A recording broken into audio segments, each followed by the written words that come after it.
என்பதில்லையே. பிச்சை வாங்கி உண்ணும் வாழ்க்கை பெற்றுவிட்ட போதிலும் அச்சமில்லை அச்சமில்லை அச்சம் என்பதில்லையே. எந்த நிகழ்ச்சினாலும் எதுனாலும் அக்கா இந்த நடக்க போகுதுக்கா அப்படின்னு சொன்னால் ப்ரேயர் பண்ணுறதுல அவங்க ரொம்ப எங்களுக்கு எப்பவுமே சப்போர்ட் பண்ணுவாங்க. அதையும் தாண்டி இன்றைக்கி நான் அந்த அக்காட்ட கேட்க வேண்டிய ஒரு கேள்வி என்னென்னா, இந்த மைக் கொடுங்க. அவங்க 2 பசங்க இருக்காங்க. ஒரு பையனுக்கு இப்போ தான் கல்யாணம் பண்ணாங்க. சரியா, பையன் கல்யாணம் பண்ணி யூகேக்கே போயிட்டார் தம்பி. பொண்ணு இன்றைக்கி வர முடியல, அவங்களும் வேலை செய்கிறாங்க. இந்த பசங்களை எப்படிக்கா நல்லா வளர்த்துறீங்க? நல்ல பசங்களை இவ்வளோ தங்கமாக எப்படி வளர்த்துறீங்க? அதுக்கு ஒரு 2 டிப்ஸ், 2 டிப்ஸ். பசங்களை சரியான விதத்தில் வழிநடத்தணும்னா ஒரு மதராக, ஒரு தாயாக ஃபாலோ பண்ண வேண்டிய 2 விஷயம். இந்த கேள்வியெல்லாம் நான் முதல்ல சொல்ல, அதனால தான் அவங்க யோசிக்கிறாங்க. உங்கள் லைஃப்லேருந்து நாங்கள் கற்றுக்கிட்டது சொல்லுங்கள் பார்க்கலாம். அன்பா இருக்கும். அன்பா மட்டும்தான் இருக்கும். அவ்வளோதான்.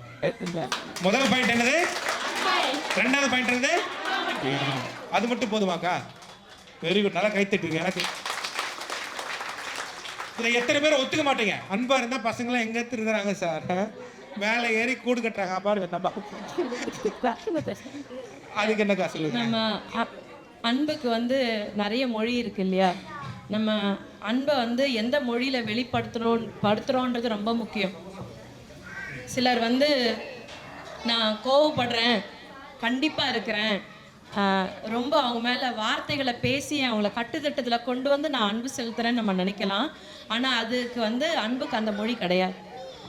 அந்த அன்புக்கு என்ன மொழி இருக்குன்றதை நம்ம சரியாக புரிஞ்சுக்கிட்டோன்னா, அந்த மொழியை நம்ம யூஸ் பண்ணோன்னா கண்டிப்பாக அதுக்கு உண்டான அறுவடையை நம்ம வாழ்க்கையில் பார்ப்போம். ஆமாம், நீங்கள் சுலபமாக சொல்லிடுவீங்க அப்படின்றக்காக உங்களுக்கு கேட்கல. அதனால தான் சொன்னேன். 2 படித்து கல்யாணம் பண்ண ஒரு பையன், இன்னொரு பொண்ணு கல்யாணம் பண்ணுற ரெடியாக இருக்கா, இப்போ வேலை செஞ்சிட்ருக்கா. அந்த மாதிரி வளர்த்துருக்காங்க அவங்க சொல்கிறாங்கன்னா அதில் ஒரு ஞானம் இருக்குமா இல்லையா? ஆமாம். இதை தாண்டி உங்களுக்கு கேள்வி இருந்துச்சுன்னா, ப்ரோக்ராம் முடிஞ்சுன்னா அக்கா போய் பாருங்க. இன்னொன்று சொல்லணும்னு நினைக்கிறேன்.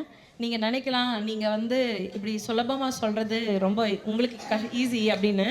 நான் என் வாழ்க்கையில் வந்து நல்ல ஒரு வசதியான வீட்டில் வாழ்ந்திருந்தாலும் என் வாழ்க்கையை வந்து நான் ஒரு குடிசை வீட்டில் தான் ஆரம்பித்தேன். சரிங்களா?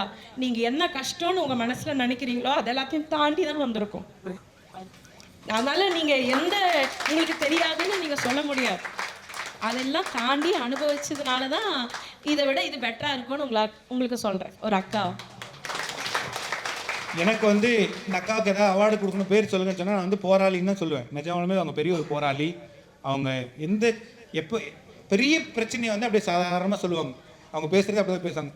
இல்லை தம்பி ஒன்றும் இல்லைப்பா அப்படின்னாங்கன்னா, ஐயோ நம்ம தான் அவங்க கவலைப்படுற, நமக்கு அவங்க ஆறுதல் சொல்கிற மாதிரி இருக்கும். யூஆர் பிளெஸிங் டு அக்ஸ்கா, தேங்க்யூ. அப்புறம் வந்து கவிதாக்கா வந்திருக்காங்க. இவங்க வந்து டீச்சர். யார் இவங்க? டீச்சர். ஆமாம். இந்த பசங்க என்ன சொன்னாலும் படிக்கவே மாட்டேறாங்க, உட்காரவே மாட்டேன்றாங்க. அதுக்கு ஏதாவது ஒரு டிப்ஸ் சொன்னீங்கன்னா. ஆமாவா இல்லையா? பாருங்க எல்லாரும் தலையாட்டுறாங்க. சேம், அதுக்கும் அன்பு தான். கண்டிப்புனால எதையும் கொண்டு வர முடியாது. ஆனால் சில விஷயங்கள்லாம் ஸ்ட்ரிக்டாக இருக்க வேண்டிய இடத்துல இந்த டைமிங் அப்படின்றதுலாம் நீங்கள் ஸ்ட்ரிக்டாக இருக்கணும். இந்த டைமில் டெய்லி ஒரே டைமில் பிள்ளைகளோட உட்காந்து, எஸ்பெஷலி நீங்கள் இந்த டியூஷன்ஸ் இதெல்லாம் அனுப்புறத விட நீங்கள் உங்கள் பிள்ளைகளோட உட்காந்திங்கன்னா உங்கள் பிள்ளைங்க நல்லாவே படிக்கும். ஏன்னா உங்களுக்கு இருக்கிற அக்கறையை விட டீச்சர்ஸ்க்கு அக்கறை இருக்காது வெளியே அனுப்புகிறப்ப. எங்களுக்கு பாடம் தெரியாதாக்கா? ஏமாத்துறாங்க. ஆமாம்.